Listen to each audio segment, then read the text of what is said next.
Reaction of sodium with water. तो ये कौन सा रिएक्शन है? Reaction of metal with water. ये बहुत ही कैसी रिएक्शन होती है? एक्सोथर्मिक रिएक्शन होती है, ठीक है, क्योंकि सोडियम हमारा एक बहुत रिएक्टिव मेटल है और बनता क्या है? सोडियम हाइड्रोक्साइड और हाइड्रोजन गैस, ठीक है। अब इसमें भी हम पहले नोट डाउन करेंगे कौन कौन से एलिमेंट प्रेजेंट है। सोडियम है, हाइड्रोजन है और ऑक्सीजन है, ठीक है।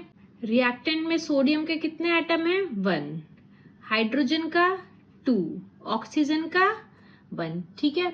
और प्रोडक्ट की साइड में सोडियम 1, हाइड्रोजन आप यहाँ एक चीज नोटिस करो कि यहाँ पे दो तरीके के हाइड्रोजन है, एक तो NaOH वाला हाइड्रोजन है और एक हाइड्रोजन गैस वाला। तो हम इनको कैसे लिखेंगे? सेपरेटली लिखेंगे, ठीक है। ये 1 हमारा इस हाइड्रोजन के लिए है और 2 हमारा हाइड्रोजन गैस के लिए। इससे बैलेंसिंग बहुत इजी हो जाती है, आप अभी करोगे तब आप देखना। और ऑक्सीजन का कितना एटम है? 1, ओके। फर्स्ट हम देखेंगे सोडियम, ये रिएक्टेंट में भी 1 है, प्रोडक्ट में भी 1 है। ऑक्सीजन भी बैलेंस्ड है, 1 1। बचा क्या? हाइड्रोजन रिएक्टेंट में 2 है और प्रोडक्ट में 3 है। तो ये कभी भी एक ऑड और इवन ऐसे तो बैलेंस नहीं हो सकते। हमें क्या करना पड़ेगा? हम इस साइड वाले को क्या करेंगे? एक इवन नंबर बना देंगे। तो हम यहाँ पे क्या करेंगे? इस वाले हाइड्रोजन को अगर हम 2 से मल्टीप्लाई कर देंगे तो हमारा टोटल हाइड्रोजन कितने हो जाएंगे? 4, ठीक है। तो फिर हम इसको 2 से मल्टीप्लाई कर सकते हैं और हमारा बैलेंस हो जाएगा। तो पहले हम क्या करते हैं? इस वाला हाइड्रोजन जो 1 है, तो मतलब NaOH से पहले हम क्या लगा देंगे? 2, ओके। तो अब जब हमने NaOH से पहले 2 लगाया तो ये 2 सोडियम से भी मल्टीप्लाई होगा, ऑक्सीजन से भी मल्टीप्लाई होगा और हाइड्रोजन से भी मल्टीप्लाई होगा, ठीक है। तो ये सोडियम भी हमारा मल्टीप्लाई होके 2 होके कितना हो गया? 2 हो गया। और ऑक्सीजन भी कितना हो गया? 2 हो गया।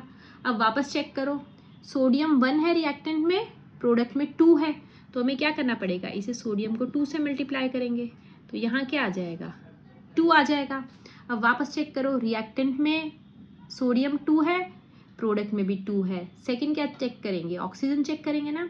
ऑक्सीजन रिएक्टेंट में 1 है, प्रोडक्ट में 2 है, तो हम क्या करेंगे? इसको 2 से मल्टीप्लाई, मतलब क्या आ जाएगा? यहाँ पे 2 आ जाएगा, ठीक है। अब जब हमने 2 यहाँ पे लगाया तो ये हाइड्रोजन से भी मल्टीप्लाई होगा और ऑक्सीजन से भी मल्टीप्लाई होगा, तो मतलब ये जो हाइड्रोजन है ये भी कितना हो गया? अब 4 हो गया। अब आप चेक करो वापस से, सोडियम 2 2, ऑक्सीजन 2 2, हाइड्रोजन 4 और ये भी क्या है? 2 + 2 4। तो ये रिएक्शन क्या हो गई? बैलेंस हो गई। अब जो आज की लास्ट रिएक्शन है वो कौन सी है? ये आपको लग रही है देखी हुई, जानी पहचानी। ये रिएक्शन है हमारी फोटोसिंथेसिस की। इसमें प्लांट्स अपना फूड बनाते हैं, कार्बन डाइऑक्साइड और वाटर को यूज करके। क्या बनता है? ग्लूकोज और ऑक्सीजन। आप यहाँ एक चीज नोटिस करो, ये एग्जैक्टली ऑपोजिट रिएक्शन है किसका? रेस्पिरेशन का। उसमें क्या होता है? ग्लूकोज और ऑक्सीजन हमारा कंबाइन करके क्या बनाते हैं? कार्बन डाइऑक्साइड और वाटर, और साथ में हीट रिलीज होती है, ठीक है ना। बट अगर बैलेंसिंग के लिए पूछा जाएगा तो आप यही इक्वेशन लिखोगे, फोटोसिंथेसिस में लिखोगे CO2 + H2O will give glucose and oxygen, और रेस्पिरेशन में क्या हो जाएगा? Glucose + oxygen will give carbon dioxide and water, okay.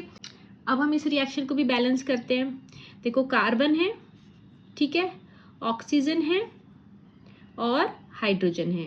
Carbon कितना है रिएक्टेंट में? 1।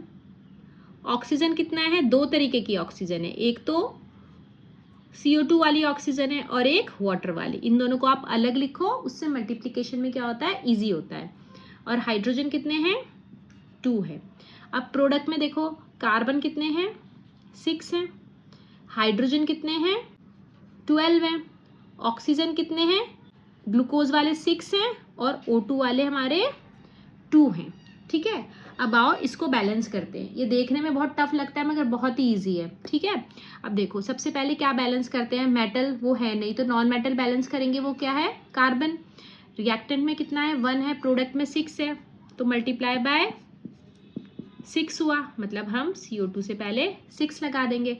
अब जब हमने इससे पहले 6 लगाया तो हमारा ऑक्सीजन भी कितने हो गए? × 2 12 हो गए, ठीक है।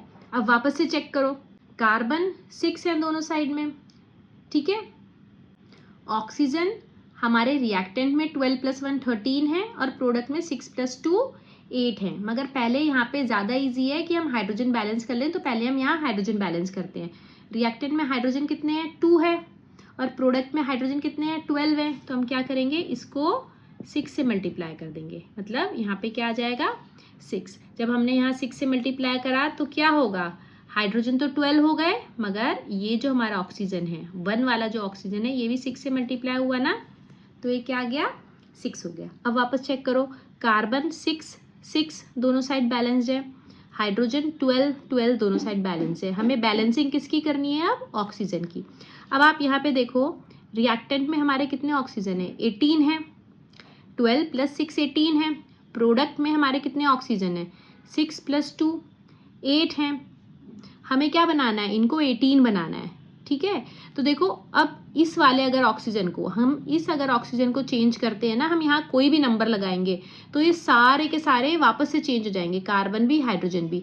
तो हमें क्या करना है, हमें इस वाले ऑक्सीजन को चेंज करना है।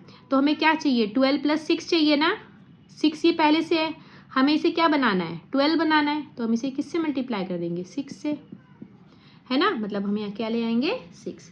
तो ये क्या हो जाएगा 12।